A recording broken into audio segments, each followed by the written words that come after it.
All right, so yes, I'm at the old house. We are recharging silica, okay? And this, I hooked the gas up so that way I can recharge this while I'm working here.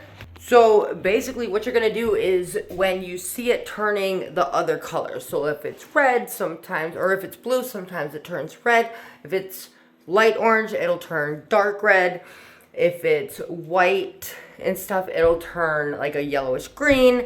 Then it needs to be recharged, okay? And the way that you're gonna recharge it is you're gonna put it in the oven. You're gonna get all the flowers out, all the leaves, all the petals, and you're going to stick it in the oven, okay? I've got a full video on this. I've got e-courses on how to recharge your silica. So, and when you buy any of my e-courses, you get equal credits to spend at Promise Epoxy. That is a big deal. So if you spend $100, you get $100. It's crazy. Go check it out.